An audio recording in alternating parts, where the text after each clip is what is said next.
Hey guys, welcome back to my channel. So today I'm going to be showing you how to make this creamy Tuscan-style salmon with some spinach in this amazing, delicious, creamy sauce. So if you want to learn how to do it, then just keep watching. And while you're watching, guys, don't forget to like, share, and subscribe. So to get started, I'll add some oil to my heated pan, and with that, I'll start to saute my already seasoned salmon. And I season my salmon steaks with some paprika, rosemary, salt, black pepper, and some garlic powder. Keeping it simple here because the sauce is packed full of amazing flavor. So I cooked my salmon for around about 7 minutes, making sure to flip it on all the sides to get some good cook and good color all around. So once my salmon was cooked, I went ahead and took it off the pan, cleaned out the pan a little bit, added some butter, melted that down, and I used that to saute my onions. So I started sauteing my onions ahead of everything else, let it go for about a minute, and then I added my garlic, jalapeño pepper, and red chili. I cooked that for a minute, and then I added a splash of my white wine, and I let that cook down until all the alcohol was out.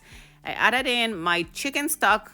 You can also use vegetable stock or even beef stock if that's what you have. I let that cook for about a minute, added in my heavy cream seasoned with some salt and some freshly cracked black pepper, and I let that simmer on medium to low heat for just about 5 minutes.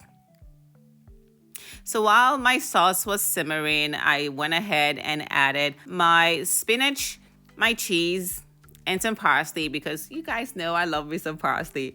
I threw in some of my cherry tomatoes, gave that a really good mix, and then I went right ahead to add my salmon back in the pan. Guys, I'm telling you, this recipe is done in less than 30 minutes. Less than 30 minutes, guys. And that's me adding some extra parsley, because why not? And I began to scoop that delicious sauce all over my salmon because I wanted to absorb everything. I kind of noticed that my sauce was a little bit runny, so I added some slurry in there just to thicken it up a little bit. And the slurry is just a mix of flour with water, equal parts of flour and water. Mix it very well, add it into your sauce, and just let it simmer for at least 1 to 2 minutes until your sauce thickens to the desired consistency. So this is what it looks like finally done, and I'm serving it up with some basmati rice and some lemon slices. And guys, the aroma and the flavor, oh my God.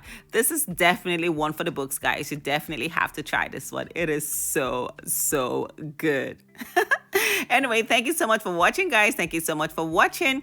If this is your first time on my channel, do not forget to hit the subscribe button. And guys, like and share this video and leave comments in the comment section down below. I love you guys. I'll see you all in the next video. Bye.